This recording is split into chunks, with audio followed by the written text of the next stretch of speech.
Assistant director federal public service commission में sir कैसे बनते हैं? असिस्टेंट डायरेक्टर बनने के लिए मैं क्या करना चाहिए? असिस्टेंट डायरेक्टर जो है वो किस डिपार्टमेंट में काम करेंगे? वफाक में फेडरल पब्लिक सर्विस कमीशन में असिस्टेंट डायरेक्टर की वैकेंसीज आई हैं सर, इसके बारे में प्लीज़ हमें आगाह कर दें, बता दें। बहुत से आपके सवाल और क्वेरीज, क्या इसके लिए MA तालीम है, क्या इसके लिए BA तालीम है, क्या कोई स्पेशल कोर्स है, क्या गर्ल्स भी अप्लाई कर सकती हैं? बहुत से आपके सवाल और क्वेरीज। तो आज की मेरी वीडियो जी के वफाक में जो फेडरल पब्लिक सर्विस कमीशन में असिस्टेंट डायरेक्टर की वैकेंसीज आई हैं फॉर फेडरल ऑर्गेनाइजेशंस, उसके लिए सबसे पहले इसका क्राइटेरिया सुन लीजिए जी गौर से। इसकी जो एज है वो 21 से लेकर 30 साल और 5 साल जनरल एज रिलैक्सेशन, तो इस तरह से ये 35 बन गई। अब इसमें जो एज की रियायत मजीद हासिल है वो according to federal public service commission rules है, उसमें GB गिलगित बल्तिस्तान है, उसमें कुछ फाटा के इलाके हैं, उसमें कुछ रूरल डिफाइंड एरियाज हैं, शेड्यूल्ड कास्ट है, शोहदा के बच्चे हैं, फोर्सेस के बच्चे हैं, एटसेट्रा। वो एक अलग से चीज़ है, वो सब को सब उसी रूल्स के मुताबिक हासिल है। ये जनरल एज रिलैक्सेशन जो 5 साल आपको दी गई है, इस तरह से 35 ईयर्स आपके बन जाएंगे।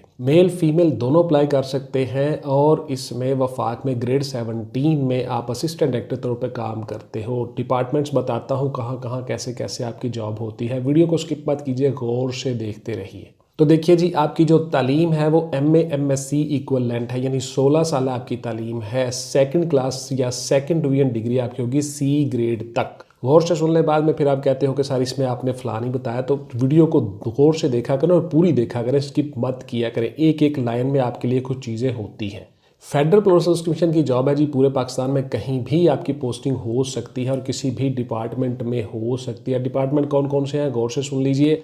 आपको लोकल गवर्नमेंट में असिस्टेंट डायरेक्टर के तौर पे लगाया जा सकता है, इरिगेशन में लगाया जा सकता है, आपको फाइनेंस डिवीजन में लगाया जा सकता है, फूड में लगाया जा सकता है। बहुत से ऐसे महकमे हैं जहां पे आपको असिस्टेंट डायरेक्टर के तौर पे लगाया जा सकता है जो वफाक के अंडर आते हैं। ये वफाक की ऑर्गेनाइजेशन जो हैं उनके लिए असिस्टेंट डायरेक्टर भर्ती किए जा रहे हैं। 58 वैकेंसीज हैं, 58 असिस्टेंट डायरेक्टर्स हैं, ग्रेड 17 है, तनख्वाह पे गाड़ी शाड़ी आपके एंटाइटलमेंट पे होती है। अच्छी जॉब है, सुनते जाइए क्या क्या चीज़ें इसमें होंगी, किस किस मरहले से गुजरना होगा, गौर से सुन लीजिए। इसमें आपकी ना दौड़ है, ना कद है, ना छाती है, ना सिटअप है, ना पुशअप है, ना चिनअप्स है। NA है, नॉट एप्लीकेबल। आपका फिजिकल नहीं होगा। हाँ अलबत्ता जब आप डॉक्यूमेंट्स अपने जमा करवाओगे तो उसके लिए आपको मेडिकल बनवा के MS साहब से वो आपको डॉक्यूमेंट्स के साथ लगाना होगा, मेडिकल सर्टिफिकेट पेश करना होगा। उसमें जो मेडिकल स्टूडेंट होते हैं आपके, जो सरकारी हॉस्पिटल्स के MS होते हैं मेडिकल स्टूडेंट, वो आपके सर्विस हॉस्पिटल हो सकते हैं, आपके DHQ हो सकते हैं, आपके THQ हो सकते हैं, या कोई ऐसे हॉस्पिटल जहाँ पे गवर्नमेंट ने डिफाइन किया हुआ है, वहाँ से आप मेडिकल बनवा के साथ अटैच करते हो। उसमें आपका कद होता है, चेस्ट होता है, छाती,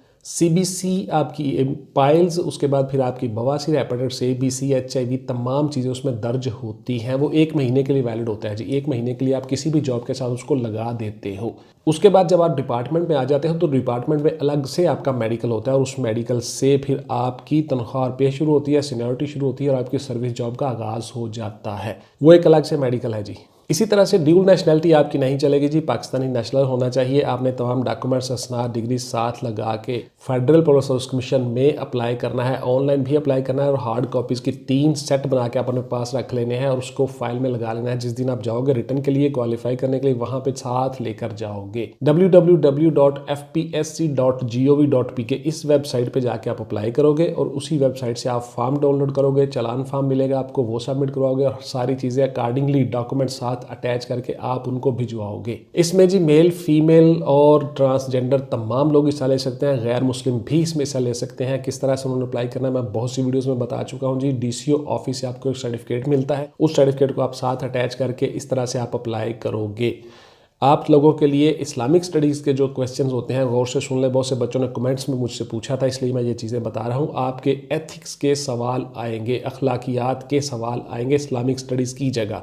जो नॉन मुस्लिम हैं, जो हमारी माइनॉरिटीज़ हैं पाकिस्तानी नेशनल, उन सब के लिए ये चीज़ें बता रहा हूँ। इस्लामिक स्टडीज़ की जगह एथिक्स के क्वेश्चंस आएंगे। ये पूरे पाकिस्तान के लिए सीट्स हैं जी। जीबी है, गिलगित बल्तिस्तान है, फाटा है, आज़ाद कश्मीर है, बलूचिस्तान है, केपी के एक्स फाटा के कुछ इलाके, शुमाली इलाका जात, नादर एरियाज़ और आज़ाद कश्मीर, सब के सब लोग इसमें अप्लाई कर सकते हैं। All Pakistan domiciles can apply. इसके साथ साथ जी आपका किस तरह से आप शेड्यूल होगा वो ज़रा गौर से सुन ले। उस शेड्यूल का मैं आपको बताता हूँ जी। सबसे पहले आपकी शॉर्ट लिस्टिंग हो गई, आपकी स्क्रूटनी हो गई और सबसे पहले आपका होगा जी मल्टीपल चॉइस क्वेश्चंस का 100 मार्क्स का एक पेपर होगा। ये जनरल नॉलेज का पेपर होगा जिसमें current affairs, current issues, Pakistan affairs, Pakistan issues, general knowledge, Islamic studies, पाक स्टडीज़, हिस्ट्री, आपके तमाम चीज़ें इसमें आ जाएंगी। 98 टॉपिक्स जो हमने बनाए हुए अपने नोट्स के वो आप ले सकते हो। उसमें हर चीज़ हमने बताई है और तमाम टॉपिक्स आपको बताएं कि कहाँ कहाँ से कैसे कैसे सवाल आते हैं और एक एक चीज़ का गाइड किया गया है आपको नोट्सों के साथ। बुक्स की फहरिस्त है, उसके बाद टाइम टेबल है, हर चीज़ शेड्यूल हमने आपको बनाकर दिया है। इस टेस्ट में जो बच्चे पास हो जाएंगे, शॉर्ट लिस्ट हो जाएंगे, उसके बाद फिर उनका एक 100 नंबर का पेपर होगा इंग्लिश का। इंग्लिश के पेपर में उन्हें उसी तरह से पास आउट करना होगा जिस तरह से तमाम क्वेश्चंस आपसे पूछे गए हैं। आपकी कंप्रीहेंशन है, ग्रामर है, कंपोजिशन है, आपके पेयर ऑफ वर्ड्स हैं, ईडियम्स हैं, सिनोनिम्स, एंटोनिम्स, ग्रामर, कंपोजिशन, हर पोर्शन से सवाल आएंगे। मल्टीपल चॉइस क्वेश्चंस का पेपर होगा जी। पार्ट्स ऑफ स्पीच हो सकते हैं, टेंसेस हो सकते हैं, ट्रांसलेशन हो सकती है, ईच एंड एवरीथिंग आपकी चेक कर ली जाती है। वोकैबुलरी प्लस ग्रामर, कंपोजिशन, इसमें 100 मल्टीपल चॉइस क्वेश्चंस होंगे और आप उस पेपर को कामयाबी से पास करके क्वालिफाई करके देन आप अगले मरहले में आ जाओगे। मजीद शॉर्ट लिस्ट हो जाएंगे लोग इसमें। उसके बाद जी आप अगले मरहले में आ गए, वहाँ पे जाके आपका होगा साइकोलॉजिकल असेसमेंट टेस्ट और psychological interview. Psychological assessment test आपका किस तरह से होता है मैं बहुत सी वीडियोज़ में बता चुका हूँ, यहाँ पे मुख्तसर बता देता हूँ कि आपसे छोटे छोटे सवाल पूछे जाएंगे। क्वेश्चनेयर एक बना होता है, सवाल परफॉर्मा उसको हम कहते हैं, वो बना हुआ होता है। उसमें से 100 सवाल हो सकता है, 200 हो सकता है, 300 हो सकता है, छोटे छोटे सवाल होते हैं। वहाँ पे आगे कॉलम या खाने बने होते हैं जिनको आपने टिक करना है, यस और नो करना है, या गुड, वेरी गुड, या बेटर, या बेस्ट, इस तरह के ऑप्शंस होते हैं। उसमें आपने टिक करना होता है खाली। क्वेश्चन को पढ़ा टिक किया, क्वेश्चन को पढ़ा टिक किया। बहुत आसान छोटा सा एक टेस्ट होता है। उससे आपकी साइकोलॉजिकल जितनी भी कंडीशन है ब्रेन की वो सामने आ जाती है। आप पॉजिटिव सोचते हो, नेगेटिव सोचते हो, रिजिड हो, क्या हो, किस तरह से सोचते हो, क्या मजहब की तरफ ज़्यादा रुझान है, किस तरह से आपकी ज़ात के अंदर क्या क्या चीज़ें हैं, वो सारी की सारी चीज़ें आपसे देख ली जाती हैं और वो एनालाइज कर लेते हैं कि आप सूटेबल कैंडिडेट हो या नहीं। उसके बाद फिर इसी तरह से आपका एक छोटा सा होता है psychological assessment interview. Psychiatrist, psychologist आपका इंटरव्यू लेते हैं। उस इंटरव्यू में वो आपसे मुख्तलिफ चीज़ें पूछ लेते हैं। उनके सामने पड़ा होता है प्रोफार्मा जो आपने पहले फिल करके दिया है, क्वेश्चनेयर, सवाल नामा उसको कह लें, प्रोफार्मा कह लें, उस सारे के मुताबिक और प्लस आपके जो रिटर्न में मार्क्स होते हैं वो चीज़ें सामने पड़ी होती हैं। उसके बाद वो असेस कर लेते हैं, आपसे कुछ सवाल करते हैं और इन्हीं सवालों के मुताबिक वो आपकी पर्सनैलिटी से चीज़ें निकाल लेते हैं। इस तरह से आपकी मेंटल हेल्थ जो है साइकोलॉजिकली आपको चेक कर लिया जाता है। इस मरहले से आप पास हो गए। उसके बाद फिर आप आ जाओगे फाइनल इंटरव्यू में। फाइनल इंटरव्यू में वावे पे मेरी बहुत सी वीडियोस पड़ी हुई हैं जी। बहुत से डिपार्टमेंट की मैंने वीडियोस बनाई हुई हैं। पुलिस डिपार्टमेंट की बनाई हुई है, मोटरवे पुलिस की बनाई हुई है, आपकी एंटी करप्शन की बनाई हुई है, मैंने नैब की बनाई है, ISI की बनाई हुई हैं वीडियोस। उसके साथ रेंजर्स की हैं, मिलिट्री हैं, Pakistan air force, Pakistan navy, Pakistan military, उसके बाद फिर रेंजर, बहुत सी मेरी वीडियोस पड़ी हुई हैं जो आपके लिए मौजू हैं। आप उन सबको देख सकते हैं इंटरव्यू के ऊपर।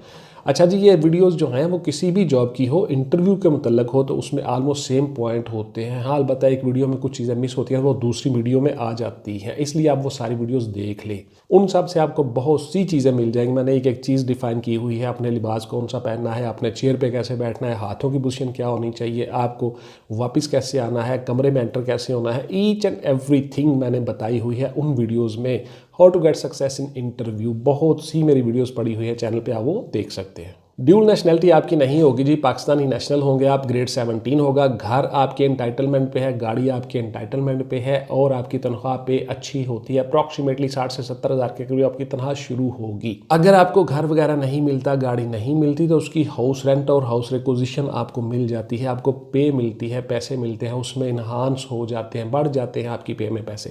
तो इस तरह से आपको ये सारी चीज़ें एंटाइटलमेंट पे हैं। अलबत्ता घर वेकेंट हो तो आपको मिल जाता है।